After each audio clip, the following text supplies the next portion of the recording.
राधे राधे दोस्तों। गर्भ गीता स्तुत संवाद गर्भ गीता से लिया गया है, जिसमें भगवान श्री कृष्ण तथा उनके प्रिय भक्त एवं सखा अर्जुन के मध्य संवाद किया गया है। इसमें भगवान मधुसूदन अर्जुन के द्वारा पूछे गए प्रश्नों का उत्तर दे रहे हैं। एक समय की बात है, अर्जुन ने भगवान श्री कृष्ण से पूछा कि भगवान, क्या कारण है कि किसी जीव को माँ के गर्भ में आना पड़ता है तथा भांति भांति के कष्ट भोगने पड़ते हैं। ऐसा जीव के किन गुण तथा दोषों के कारण होता है? प्राणी अपने जन्म से पूर्व तो कष्ट पाता ही है, जन्म लेते समय भी उसे कष्टों से छुटकारा नहीं मिलता।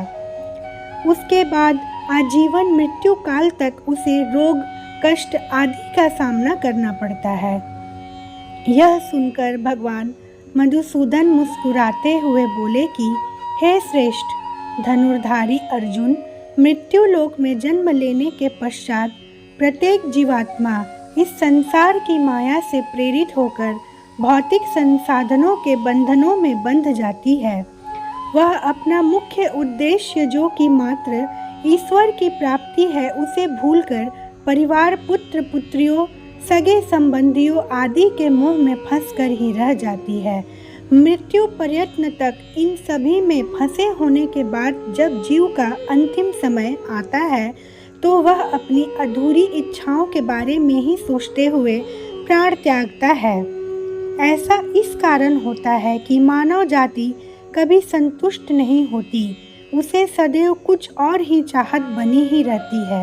यही कारण है कि मनुष्य बार बार जन्म लेता तथा मरता रहता है तथा यह चक्र निरंतर चलता ही रहता है।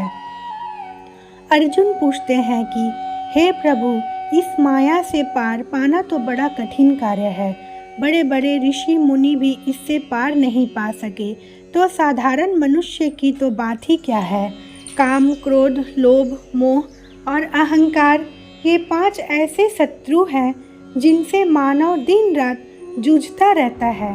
कृपया यह बताइए कि साधारण मनुष्य इनसे छुटकारा पाकर अपना मन किस प्रकार प्रभु भक्ति की ओर मोड़े, क्योंकि यह मन तो मदमस्त हाथी की भांति है, जो कभी टिक कर रह नहीं सकता। इसकी गति वायु के वेग से भी अधिक तीव्र है। इस मन रूपी मस्त हाथी को किस प्रकार नियंत्रित किया जा सकता है? श्री कृष्ण कहते हैं कि मन रूपी हाथी को नियंत्रित करने के लिए ज्ञान रूपी अंकुश की आवश्यकता होती है। भक्ति और ज्ञान को अभ्यास के द्वारा ही प्राप्त किया जा सकता है। अहंकार करने से मानव का जीवन नरक के समान हो जाता है और उसका मन सदैव व्याकुल ही रहता है तथा कभी शांत नहीं रहता। अर्जुन पूछते हैं, क्या कारण है कि किसी की पत्नी की मृत्यु अल्प आयु में ही हो जाती है तथा पिता के रहते हुए पुत्र की मृत्यु हो जाती है? श्री कृष्ण कहते हैं कि जो व्यक्ति कर्ज लेकर उसे नहीं चुकाता, उसके दंड स्वरूप उसकी पत्नी की मृत्यु हो जाती है, तथा जो किसी व्यक्ति की अमानत लेकर उसे नहीं लौटाता, उसके बच्चे मर जाते हैं। यह बड़े भयंकर पाप है। मनुष्य किस कारण से आजीवन रोगी रहता है तथा किस कारण पशु योनि को प्राप्त होता है? श्री कृष्ण उत्तर देते हुए कहते हैं, पार्थ, जो मनुष्य कन्याओं तथा महिलाओं आदि को बेचने का व्यापार करते हैं, वह भयंकर रोगों से पीड़ित रहता है, तथा जो अभ्यक्ष पदार्थों का सेवन करता है तथा मदिरा पान कर दूसरों को प्रताड़ित करता है, वह गधे का जन्म प्राप्त करता है। इसी प्रकार झूठी गवाही देने वाले अगले जन्म में स्त्री बनते हैं। जो भोजन का भोग भगवान को न लगाकर पहले स्वयं ग्रहण कर लेते हैं, वो सुअर आदि की योनि में जन्म लेता है। अर्जुन पूछते हैं, किन कारणों से इस जन्म में धनी तथा वाहन आदि के स्वामी बनते हैं?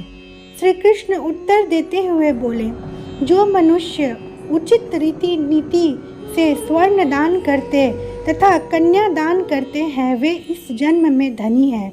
वे व्यक्ति जिन्होंने कभी अन्न दान किया है वे रूपवान होते हैं तथा विद्या का दान करने वाले व्यक्ति विद्वान होते हैं।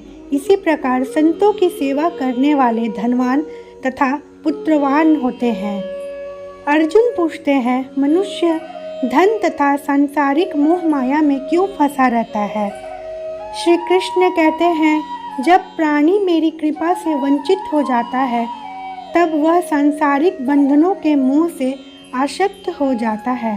संसार के समस्त बंधन नाशवान हैं।